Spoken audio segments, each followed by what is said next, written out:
Mari kita bersujud dan menyembah, berlutut di hadapan Tuhan yang menjadikan kita, sebab Dialah Allah kita. Dalam Bapa dan Putra dan Roh Kudus. Amin. Rahmat Tuhan kita Yesus Kristus, cinta kasih Allah dan persatuan Roh Kudus beserta kita. Saudara-saudara kekasih, kita masuki hari Minggu biasa kelima.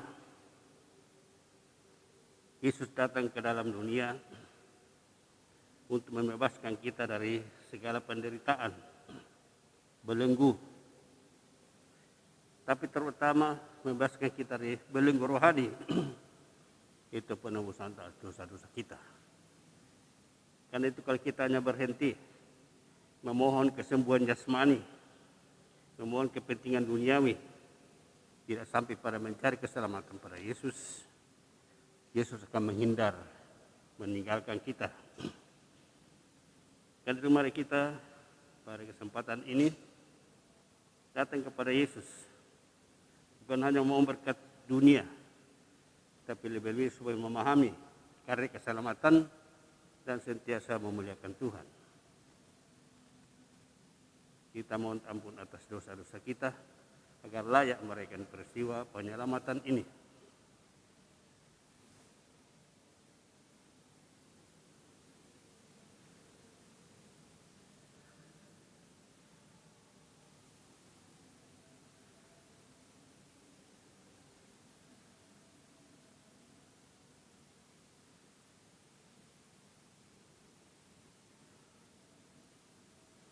Tuhan Yesus Kristus, Engkau telah menyembuhkan orang-orang sakit dan menjadi harapan mereka yang menderita. Tuhan, kasihanilah kami. Engkau sendiri telah mengalami penderitaan hebat untuk menyelamatkan semua orang. Kristus, kasihanilah kami. Engkau telah memaklumkan kabar gembira tanpa mengenal lelah, bahwa Bapa di surga selalu menantikan umat kesayangannya. Tuhan, kasihanilah kami. Semoga Allah yang Maha Kuasa mengasihani kita, mengampuni dosa kita, dan mengantar kita ke hidup yang kekal. Kemuliaan kepada Allah di surga. Kami memuji Dikau, kami menyembah Dikau, kami bersyukur kepadamu karena kemuliaan-Mu yang besar. Dia Tuhan Yesus Kristus, Putra yang tunggal. Engkau yang menghapus dosa dunia, kasihanilah kami. Engkau yang duduk di sisi Bapa, kasihanilah kami. Hanya Engkaulah Tuhan, bersama dengan Roh Kudus dalam kemuliaan Allah Bapa. Marilah berdoa.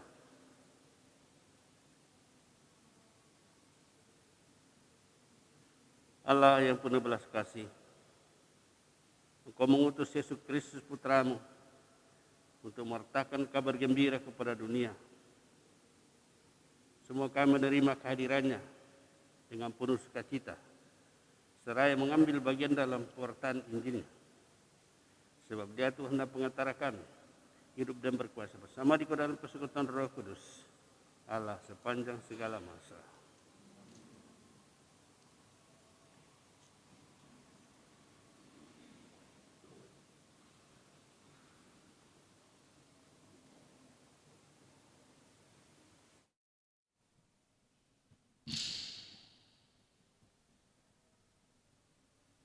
Bacaan dari Kitab Ayub. Di dalam keprihatinannya, Ayub berbicara kepada sahabatnya, "Bukankah manusia harus bergumul di bumi, dan hari-harinya seperti hari-hari orang upahan? Seperti seorang budak yang merindukan naungan, seperti orang upahan yang menanti-nantikan upahnya, demikianlah aku diberi bulan-bulan yang sia-sia, dan kepadaku ditentukan malam-malam yang penuh kesusahan. Bila aku pergi tidur, maka yang kupikirkan, bilakah aku akan bangun? Tetapi malam merentang panjang, dan aku dicekam oleh kegelisahan sampai dini hari. Hari-hariku berlalu lebih cepat daripada torak, dan berakhir tanpa harapan. Ingatlah bahwa hidupku hanya hembusan nafas. Mataku tidak akan lagi melihat yang baik. Demikianlah sabda Tuhan. Mazmur tanggapan dengan referen, pujilah Tuhan yang menyembuhkan orang-orang yang patah hati. Pujilah Tuhan yang menyembuhkan orang-orang yang patah hati. Sungguh, bermazmur bagi Allah kita itu baik, bahkan indah, dan layaklah memuji-muji Dia. Tuhan membangun Yerusalem, Ia menghimpun orang-orang Israel yang tercerai-berai. Referen, pujilah Tuhan yang menyembuhkan orang-orang yang patah hati. Ia menyembuhkan orang-orang yang patah hati dan membalut luka-luka mereka. Ia menentukan jumlah bintang-bintang, masing-masing dipanggil dengan menyebut namanya. Referen, pujilah Tuhan yang menyembuhkan orang-orang yang patah hati. Besarlah Tuhan kita, dan berlimpahlah kekuatannya. Kebijaksanaannya tidak terhingga. Tuhan menegakkan kembali orang-orang yang tertindas, tetapi orang-orang fasik direndahkannya ke tanah. Referen, pujilah Tuhan yang menyembuhkan orang-orang yang patah hati. Pembacaan dari surat pertama Rasul Paulus kepada jemaat di Korintus. Saudara-saudara, memberitakan Injil bukanlah suatu alasan bagiku untuk memegahkan diri, sebab hal itu adalah keharusan bagiku. Celakalah aku jika tidak memberitakan Injil. Andai kata aku melakukannya menurut kehendakku sendiri, memang aku berhak menerima upah. Tetapi karena aku melakukannya bukan menurut kehendakku sendiri, maka pemberitaan itu adalah tugas penyelenggaraan yang ditanggungkan kepadaku. Kalau demikian, apakah upahku? Upahku ialah bahwa aku boleh memberitakan Injil tanpa upah dan bahwa aku tidak mempergunakan hakku sebagai pemberita Injil. Sebab sekalipun aku bebas terhadap semua orang, aku menjadikan diriku hamba dari semua orang, supaya aku dapat memenangkan sebanyak mungkin orang. Bagi orang-orang lemah, aku menjadi seperti orang lemah, supaya aku dapat menyelamatkan mereka yang lemah. Bagi semua orang, aku menjadi segala-galanya, supaya sedapat mungkin aku memenangkan beberapa orang dari antara mereka. Segala-galanya itu aku lakukan demi Injil, agar aku mendapat bagian di dalamnya. Demikianlah sabda Tuhan.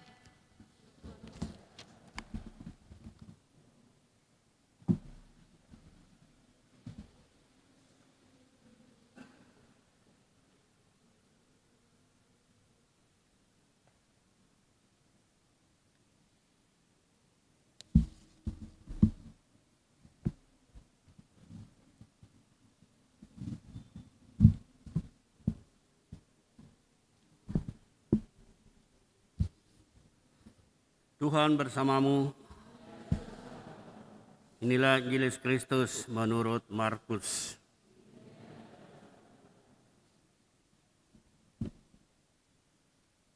Sekeluarnya dari rumah ibadat di Kapernaum, Yesus bersama Yakobus dan Yohanes pergi ke rumah Simon dan Andreas. Ibu mertua Simon terbaring karena sakit demam. Mereka segera memberitahukan keadaannya kepada Yesus. Ia pergi ke tempat perempuan itu dan sambil memegang tangannya, ia membengongkan dia. Lalu lenyaplah demamnya.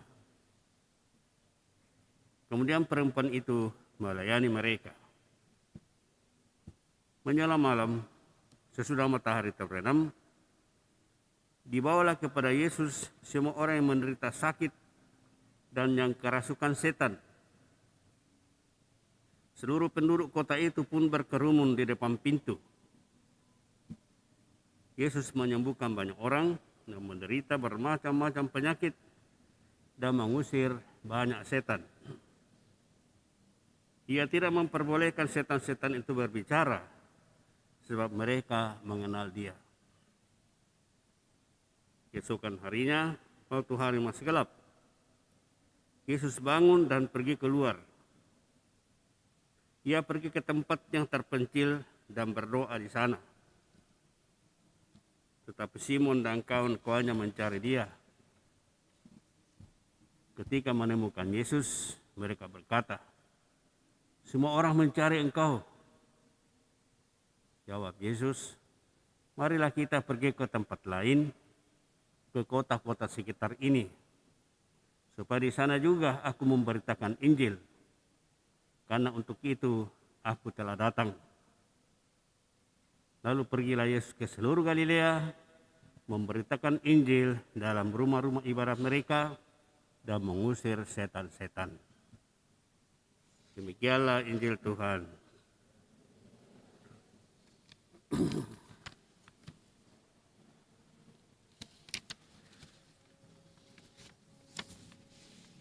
Minggu lalu kita mendengarkan Yesus berada dalam rumah ibadah, mengusir setan. Dan setelah itu ia keluar, ia bersama dengan Yakobus dan Yohanes, muridnya baru itu, pergi ke rumah Simon dan Andreas. Tidak jauh dari tempat situ, ya mungkin 100 meter barangkali jaraknya. Simon dan Andreas itulah orang di Betsaida. Tetapi ketika Simon kawin, tinggal di Kapernaum. Dan rupanya Andreas itu ikut gabung dengan kakaknya. Segera mereka memberitahukan kepada Yesus bahwa mertua Simon itu sakit demam. Mungkin pertama kali Yesus menampakkan bahwa dia mampu menyembuhkan orang sakit. Dan orang melihat tadi dalam bait Allah, dalam rumah ibadah, bagaimana Yesus itu mengusir setan. Maka orang berpikir, pasti dia juga bisa menyembuhkan penyakit ini. Maka disampaikan kepada Yesus, ibu mertua Simon Petrus sakit demam. Dan sakit demam itu bukan sekedar hangat-hangat tubuhnya, itu pasti penyakit yang agak parah. Karena paham orang Yahudi, penyakit demam yang parah juga itu merupakan adalah perbuatan iblis atau kutukan Tuhan. Itu pandangan mereka seperti itu zaman dulu. Yesus segera menghampiri mertua Simon Petrus, memegang tangannya dan menyembuhkannya. Langsung itu segera pulih. Buktinya apa? Dia segera bangun dan melayani mereka. Kalau masih sakit-sakit pasti masih berbaring-baring. Ini langsung pulih total. Nah, kabar berita bahwa Yesus bisa menyembuhkan orang sakit, mengusir setan itu tersebar sampai di pelosok. Sehingga kita Sabat selesai, hari Sabat selesai pada waktu matahari terbenam. Tadi ceritanya Yesus masuk dalam ibadah pada hari Sabat. Dan karena dekat dengan rumah Simon Petrus, dia masih bisa berjalan ke sana. Begitu Sabat selesai, seluruh kampung itu membawa orang sakitnya ke rumah Simon Petrus. Yesus sibuk menyembuhkan semua orang yang datang, mengusir setan-setan dan seterusnya sepanjang malam. Dan dikatakan bahwa pagi-pagi orang masih banyak datang, banyak yang bermalam, tapi Yesus meninggalkan mereka dan pergi berdoa. Petrus dan rasul-rasul lain mencari Yesus. Di mana Yesus ini? Begitu banyak orang mau dilayani. Mungkin juga di sini Petrus mulai bangga dengan gurunya, sehingga mau memperlihatkan kepada kalayak ramai, ya, bahwa gurunya hebat. Ya, malam mereka belum kenal Yesus waktu itu. Nanti setelah Yesus bangkit, mereka sungguh yakin bahwa Yesus adalah Tuhan. Tapi selama itu menganggap biasa, Tuhan saja atau manusia hebat. Sehingga ketika Yesus mulai populer, para rasul mulai bangga dan mulai ikut nebeng pada kepopuleran Yesus. Mereka mau paksa Yesus, tinggal di sini, banyak sekali orang mau membunuhkan kamu. Tapi karena Yesus melihat ada gejala tidak baik, para murid mulai salah memahami karya Yesus. Yesus katakan, mari kita pergi ke tempat yang lain, supaya kita juga memberitakan Injil di tempat yang lain. Yesus pergi ke sana karena murid-murid cenderung menggunakan salah kepopuleran Yesus yang mampu menyembuhkan orang sakit, dan di situ orang mulai berdatangan dari mana-mana. Nah, saudara-saudara kekasih, apa yang menjadi renungan kita? Yang pertama adalah mertua Simon Petrus sendiri tidak tahu kalau Yesus dapat menyembuhkan orang sakit. Dia sendiri tidak minta supaya Yesus datang di rumahnya, dia sakit. Tapi orang-orang yang melihat Yesus mengusir setan tadi dalam rumah ibadah, menyampaikan kepada Yesus, ada ibu yang sakit di situ, tolong disembuhkan. Artinya apa, saudara-saudara? Kita boleh dan wajib mendoakan orang-orang yang menderita, kalaupun mereka tidak tahu. Tapi kita perlu menjadi perantara kepada Yesus untuk menyembuhkan mereka. Nah, itulah perlunya saling mendoakan. Nah, saling mendoakan itu terutama kita percaya bahwa Ekaristi adalah ibadah yang paling luhur, yang paling tinggi. Karena dari Yesus sendiri, Yesus hadir melaksanakan ibadah itu. Sehingga kekuatan Ekaristi luar biasa. Sampai roti dan anggur itu menjadi tubuh dan darah Yesus. Karena di situ sendiri hadir untuk mengubahnya itu untuk manusia. Jadi kita perlu saling mendoakan. Siapapun, kita diminta Yesus untuk berbelas kasihan kepada siapapun, tanpa memandang orang ini berguna bagi saya, orang ini baik sama saya, orang ini menguntungkan saya atau tidak. Yesus tidak memandang seperti itu. Yang dilihat adalah orang menderita membutuhkan pertolongan. Maka kita juga bukan yang mendoakan orang kita sukai, tapi semua orang menderita kita doakan supaya Tuhan dapat membebaskan mereka dari belenggu-belenggu. Yang kedua, saudara-saudara, dikatakan tadi di sini, orang yang dikuasai roh jahat itu dilarang berbicara oleh Yesus. Atau mereka sendiri tidak mau berbicara, takut. Orang yang kerasukan setan ini, atau setan ini yang ada dalam diri orang, justru mengenal Yesus.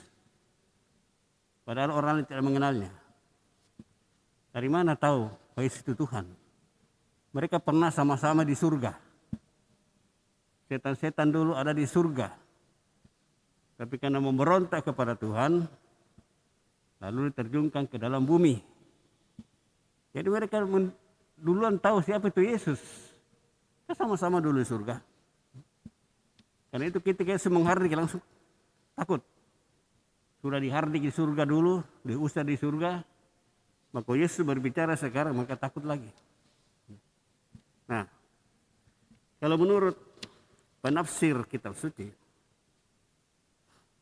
ada dua jenis orang kerasukan setan.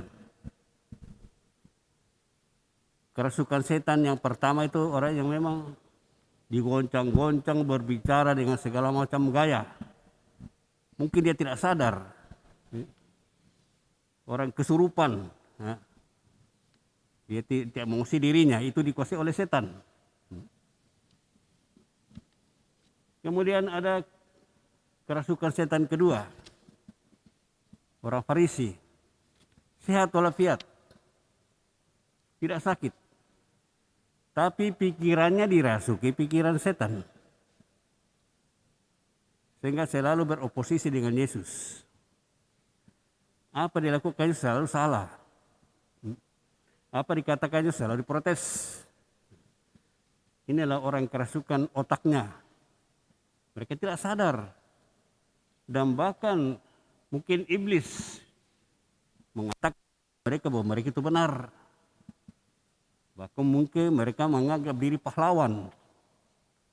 Tidak bisa melawan Yesus. Nah, saudara-saudara kekasih, ini bisa juga terjadi pada kita tanpa kita sadar. Karena dia saja orang Farisi, tokoh-tokoh agama Yahudi, orang yang punya posisi dalam agama. Ternyata setan menggunakan untuk melawan Tuhan. Dan mereka tidak pernah sadar bahwa itu mereka salah. Justru mereka menganggap dirinya benar. Sampai Yesus itu disalibkan karena pikiran orang-orang Farisi, ahli-ahli Taurat, kecemburuan para tokoh agama. Nah, itu persis perbuatan setan. Itu saudara-saudara, kita perlu waspada juga. Kita selalu merasa benar. Tapi lihatlah apakah pikiran kita itu searah dengan pikiran Tuhan. Atau selalu oposisi dengan Tuhan. Kalau ada ajaran-ajaran gereja, peraturan gereja, kalau kita dengan ikhlas terima, berarti pikiran kita masih bersih. Tapi kita selalu protes, selalu mempersalahkan pemimpin gereja, persalahkan gereja. Ada sedikit, kita dipersulit di gereja Katolik. Siapa mempersulit Anda? Anda sering mempersulit dirinya karena tidak mau mengikuti aturan. Biasa begitu. Saya dipersulit. Lebih gampang di sana. Hati-hati. Ini mungkin saja pikiran setan yang kita tidak sadari. Merasuki kita. Jadi karena itu saudara, kalau kita semua beriman, kita harus mengikuti Yesus. Barang siapa mau menjadi muridku, ia harus memikul salib. Mengikuti aku setiap hari. Memikul salib bukan hanya berkorban, tapi mengikuti. Mungkin susah kita mengikuti aturan-aturan yang gereja berikan, tapi itulah jalan yang benar. Kalau kita dilepaskan saja mengikuti kemauan kita sendiri, mungkin saja mengarah ke jalan yang salah. Karena justru gereja merupakan gembala. Yesus ada dalam gereja menjadi gembala kita. Nah, kalau gembala melihat dombanya masuk jurang, pasti dia tarik. Kalau tidak mau, bisa dipukul sedikit supaya kaget. Seperti itu. Di gereja tidak bermaksud untuk menyiksa orang, membebani orang, tapi mau membawa orang kepada kebenaran. Hanya karena kadang-kadang ada yang sudah kerasukan pikirannya seperti kaum Farisi, apapun dikatakan gereja selalu salah. Kalau mencari yang gampang, di sana gampang, silakan. Ya, kadang-kadang seperti itu. Mari kita sadari ini mungkin pikiran kita masih bersihkan dari pengaruh sejahat atau Tidak. Kalau hati kita tenang beriman, berarti masih searah dengan Tuhan. Tapi selalu tidak tenang dengan iman kita, ajaran kita, suara gereja, hati-hati. Tanpa kita sadar, kita sudah rasuki. Yang ketiga, saudara-saudara, Yesus tentu datang untuk membebaskan manusia dari belenggu-belenggu penderitaan. Baik belenggu jasmani maupun belenggu rohani. Tetapi belenggu jasmani itu hanya sarana, bukan tujuan. Orang disembuhkan itu supaya orang membuka mata. Oh, kalau saya bisa sembuh berarti yang bisa menyembuhkan hanya Tuhan. Berarti Yesus adalah Tuhan. Bukan tujuan utama supaya kita disembuhkan dan tidak mati-mati lagi. Orang dibangkitkan saja maka mati. Jadi itu hanya sarana. Kita tidak berhenti pada mencari kesembuhan tubuh saja. Tapi kadang-kadang kita terhanyut dengan paham seperti ini. Kalau dulu penyakit Pak Hari Purnomo datang menyembuhkan jasmani, wah membludak orang datang. Tapi ketika diundang untuk datang penyembuhan rohani, jarang hanya datang. Kalau diumumkan ada mau pengakuan dosa, mana yang mau datang? Itu kan penyembuhan rohani. Yang justru itu tujuan utama Yesus datang ke dunia, menyembuhkan rohani kita, memperbaiki relasi kita dengan Tuhan, supaya setelah kita selesai di dunia ini, kita bersatu dengan Tuhan. Penyembuhan rohani menjadi tujuan utama, bukan kesembuhan jasmani. Jasmani juga boleh, tapi bukan tujuan, itu hanya sarana saja. Karena itu saudara-saudara, mari kita beriman kepada Yesus. Bukan pertama-tama supaya kita berlimpah rezeki. Boleh minta, tapi hanya sampai berhenti di situ. Ketika rezeki kita sudah berlimpah lupa Tuhan, salah kita. Ketika kita sudah sehat sudah lupa Tuhan, salah kita. Tapi apa yang Tuhan berikan pada kita, kesehatan, rezeki, marilah itu membuat kita sadar bahwa Tuhan itu mengasihi saya dengan cara ini. Oleh karena itu kita harus mengasihi juga Tuhan dengan berbagai cara. Jadi sekali lagi, mari kita beriman tidak berhenti pada dunianya saja, tapi beriman terutama untuk mencapai keselamatan abadi. Maka mari kita mencari kesembuhan, bukan kesembuhan jasmani melulu, tapi untuk kesembuhan rohani. Pertobatan, perubahan dalam hidup kita, dan kita mendapatkan keselamatan kekal. Semoga demikian. Mari kita bangkit berdiri. Kita kembali meneguhkan iman kepercayaan kita. Aku percaya akan Allah, Bapa yang Maha Kuasa, Pencipta langit dan bumi, dan akan Yesus Kristus, Putranya yang tunggal Tuhan kita, yang dikandung dari Roh Kudus, dilahirkan oleh perawan Maria, menderita sengsara dalam pemerintahan Pontius Pilatus, disalibkan, wafat dan dimakamkan, yang turun ke tempat penantian, pada hari ketiga bangkit dari antara orang mati, yang naik ke surga, duduk di sebelah kanan Allah Bapa yang Maha Kuasa. Dari situ ia akan datang mengadili orang hidup dan yang mati. Aku percaya akan Roh Kudus, Gereja Katolik yang kudus, persekutuan para kudus, pengampunan dosa, kebangkitan badan, kehidupan kekal. Kita bersatu dalam doa umat.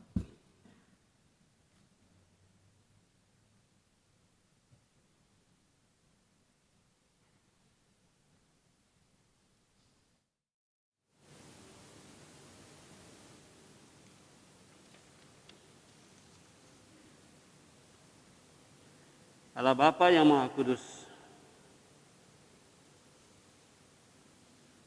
telah mengutus Kristus ke dalam dunia untuk mewartakan kerajaan Allah demi keselamatan kita. Menyadari kebaikan hati Allah yang telah berkenan memanggil kita untuk tinggal dalam kerajaannya, mari kita panjatkan doa-doa kepada Allah Bapa kita. bagi Bapak Suci, para uskup, para imam, misionaris, dan rasul awam. Bapa, teguhkanlah kiranya iman Bapak Suci, para uskup, para imam, misionaris, dan rasul awam, agar mereka selalu bersedia meninggalkan segala-galanya demi pewartaan kasih-Mu dan penyelamatan jiwa-jiwa. Kami mohon, doa kami ya Tuhan. Bagi para pejabat pemerintahan, Bapa, dampingilah para pejabat pemerintahan agar dengan tekun dan ulet memperjuangkan damai sejahtera bagi rakyat. Kami mohon, kabulkanlah doa kami ya Tuhan. Bagi para penderita sakit yang tak dapat sembuh, Bapa, dampingilah dan teguhkanlah harapan para penderita sakit yang tak dapat sembuh, agar mereka tidak merasa berjalan sendirian dan tetap bertekun menjalani hidup mereka dengan penuh makna. Kami mohon, kabulkanlah doa kami ya Tuhan. Bagi kita sekalian, Bapa, teguhkanlah iman kami dan mantapkanlah harapan kami agar tetap tekun dan setia kepadamu meski seringkali mengalami kegagalan dan kesusahan. Kami mohon, Kabulkanlah doa kami ya Tuhan. Kita berdoa bersyukur bersama saudara-saudara kita berulang tahun. Bersyukur bersama dengan Jenny Rontak dan Alexander Adeputra. Bapa yang kudus, bersama hamba-hamba-Mu ini kami menyampaikan puji dan syukur kehadirat-Mu. Atas kasih-Mu telah memelihara mereka hingga saat ini dan memberikan kesehatan dan kedamaian. Bersama mereka kami memberkat-Mu untuk menyertai perjalanan mereka selanjutnya, sehingga mereka jauh dari segala mara bahaya, dari sakit penyakit, dan terutama kesesatan iman. Semoga cintanya semakin tumbuh dan semakin memuliakan Dikau dalam sekelupanya, agar mereka memberikan persembahan yang berkenan padamu. Kami mohon. Kita juga berdoa untuk saudara-saudara kita yang telah meninggalkan kita, mungkin masih menunggu doa-doa kita. Untuk Ibu Francisca Komarsidi, untuk Ibu Maria Panggalo, untuk Bapak Martinus Rangan, Bapak Paulus Toding, dan Antoni Sudi. Juga keselamatan dari Leonardus Dudu yang beberapa hari yang lalu telah dipanggil Tuhan. Bapa yang makasih, seluruh umat manusia adalah anak-Mu yang Kukasihi. Namun dalam perjalanan, kadang-kadang ada yang tidak mampu menjalani hidupnya sesuai dengan tuntutan-Mu. Bahkan itu ya Tuhan, saudara-saudara kami kembali kepadamu dengan segala kekurangan dan kelemahannya ini. Suka memanja dengan kerahiman-Mu, mengampuni dosa mereka ya Tuhan, serta berbelas kasihlah untuk membukakan pintu surga, pintu hati-Mu, untuk membahagiakan mereka selama-lamanya. Kami mohon. Kita berdoa untuk kita masing-masing. Mungkin saudara-saudara telah kita janjikan doa.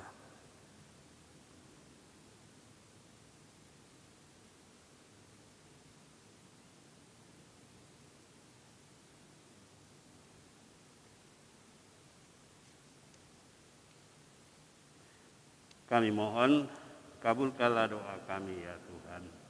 Allah Bapa yang Maha Baik, Engkau mengenal kami satu persatu dan memahami segala persoalan kami. Maka bantulah kami berdoa dengan mantap kepadamu, dengan pengantaraan Kristus Tuhan kami.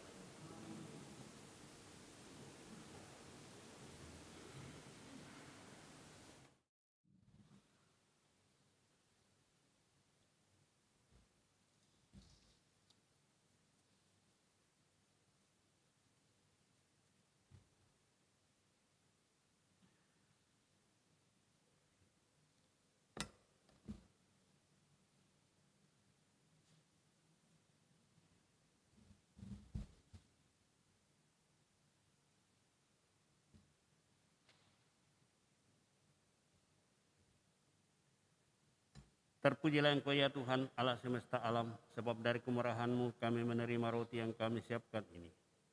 Inilah hasil dari umat manusia yang bagi kami akan menjadi roti kehidupan. Terpujilah Allah selama-lamanya.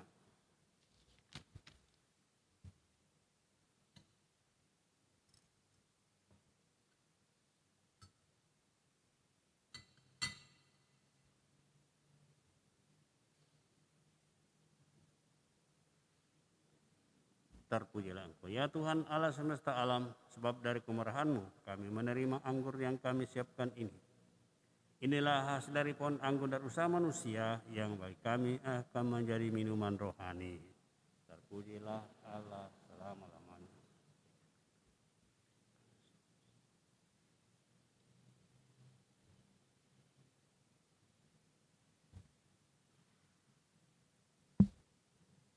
Berdoalah saudara-saudari, supaya persembahanku dan persembahan umat tenang kepada Allah Bapa yang Maha Kuasa. Semoga persembahan ini diterima demi kemuliaan Tuhan dan keselamatan kita, serta seluruh umat Allah yang kudus. Allah Bapa yang Maha Kudus, terimalah persembahan kami ini sebagai tanda kesediaan kami untuk ikut serta mewartakan Injil Putra-Mu. Sebab Dialah Tuhan dan pengantara kami, yang hidup dan berkuasa bersama Dikau dalam persekutuan Roh Kudus, Allah sepanjang segala masa. Tuhan bersamamu. Marilah mengarahkan hati kepada Tuhan. Marilah bersyukur kepada Tuhan Allah kita. Sungguh layak dan sepantasnya kami bersyukur kepadamu dan melambungkan madhab kemuliaan serta pujian bagimu ya Tuhan Bapa yang penuh kebaikan.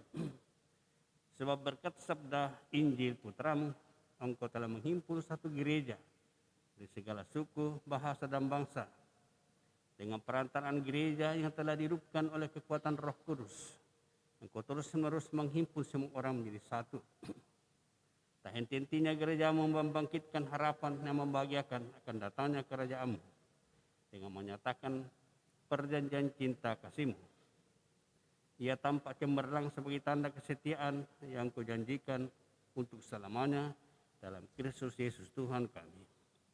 Dari sebab itu bersama segenap bala tentara surga dan bersama seluruh gereja, kami di bumi bersukacita memuliakan Dikau dengan sehati dan sesuara berseru, Kudus, Kudus, Kuduslah Tuhan, Allah segala surga dan bumi, kemuliaan. Terpujilah Kau. Diberkatilah datang dalam nama Tuhan. Terpujilah Engkau. Sungguh kuduslah Engkau dan pantas dimuliakannya Allah penyayang umat manusia. Sebab Engkau senantiasa mendampingi kami dalam perjalanan hidup ini. Sungguh terberkatilah Putra-Mu yang hadir di tengah kami, kan oleh kasih-Nya kami dihimpun, dan seperti dahulu bagi para murid-Nya. Demikian pula kini bagi kami yang menjelaskan isi kitab suci dan memecah-mecahkan roti. Maka kami mohon kepadamu, ya Bapa yang Maha Murah, sudilah mengutus Roh Kudus-Mu, agar Ia menguruskan persembahan roti dan anggur ini, supaya menjadi bagi kami tubuh dan darah Tuhan kami Yesus Kristus. Pada hari sebelum menderita sengsara, dalam perjamuan malam terakhir, Ia mengambil roti dan memuji Dikau. Memecah-mecahkan roti itu, memberikannya kepada murid-murid-Nya seraya berkata, terimalah dan makanlah, inilah tubuhku yang diserahkan bagimu.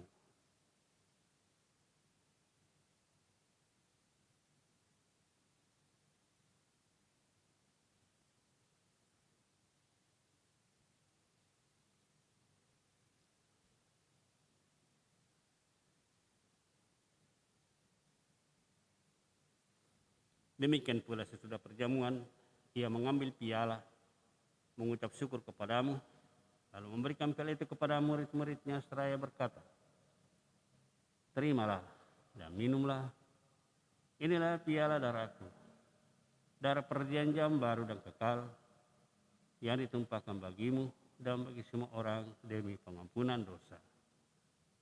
Lakukanlah ini untuk mengenangkan Daku.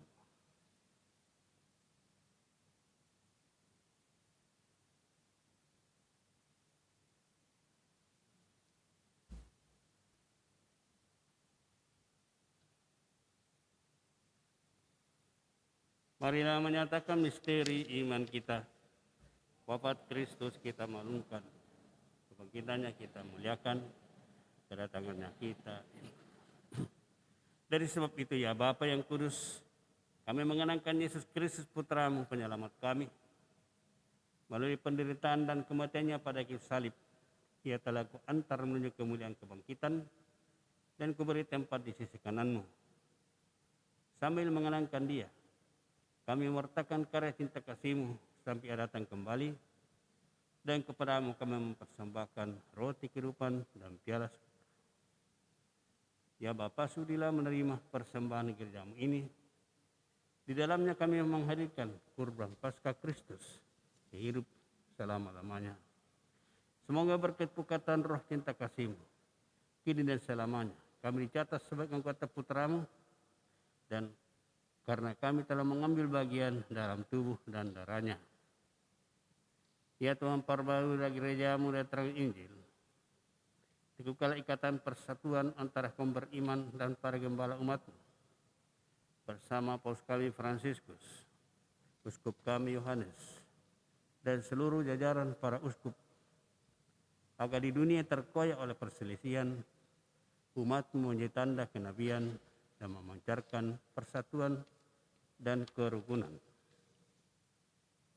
Ingatlah akan saudara-saudari kami yang beriman, yang kini bersedar dalam damai Kristus. Ingatlah pulkan semua orang yang sudah meninggal, hanya Engkau yang mengenal iman mereka.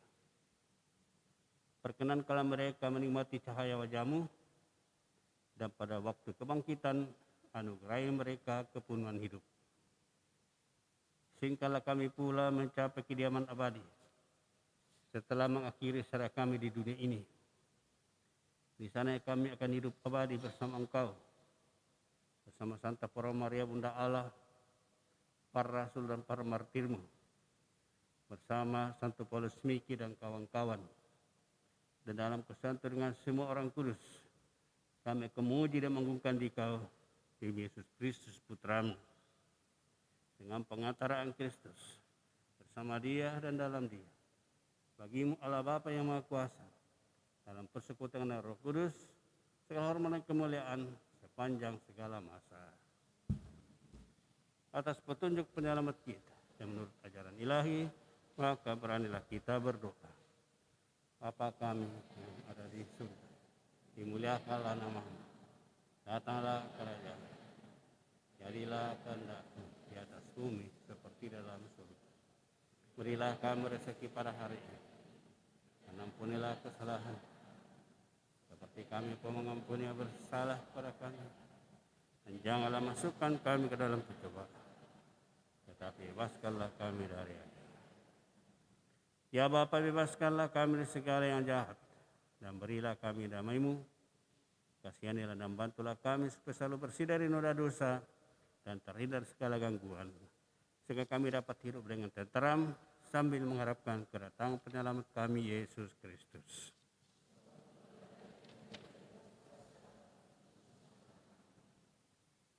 Tuhan Yesus Kristus, Engkau bersabda kepada para rasul, damai kutinggalkan bagimu, damai kuberikan kepadamu. Jangan memperhitungkan dosa kami, sepertikanlah iman gereja-Mu, dan restuilah kami, supaya hidup bersatu dengan rukun sesuai dengan kehendak-Mu. Sebab Engkaulah pengantara kami kini dan sepanjang masa. Damai Tuhan bersamamu.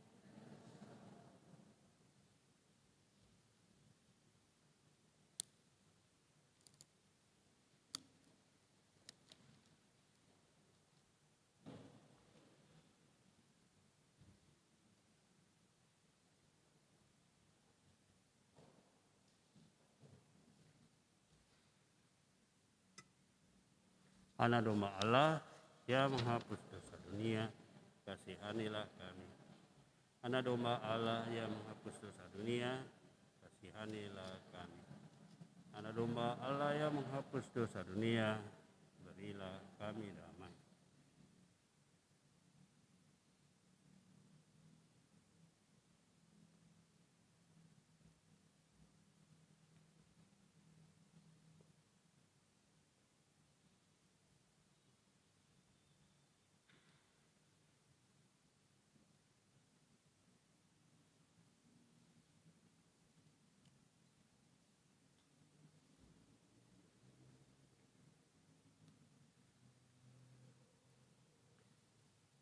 Saudara-saudara terkasih, Tuhan Yesus bersabda, datanglah kepadaku kalian semua yang lelah memikul beban berat, maka aku akan memberikan rasa lega kepadamu.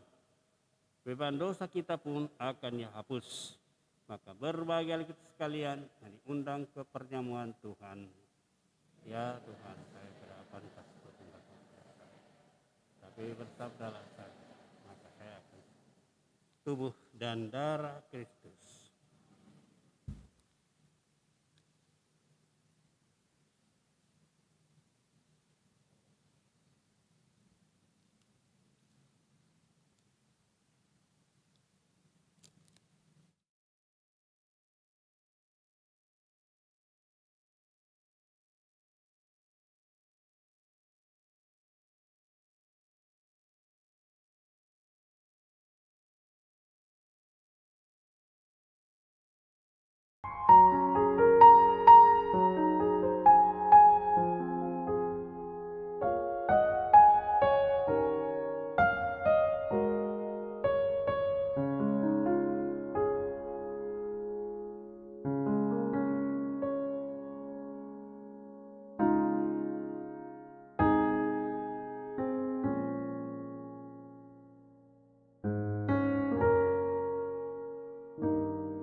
mereka bersyukur kepada Tuhan karena kasih setianya, karena perbuatan-perbuatannya yang ajaib terhadap anak-anak manusia, sebab dipuaskannya jiwa yang dahaga dan jiwa yang lapar dikenyangkannya dengan kebaikan.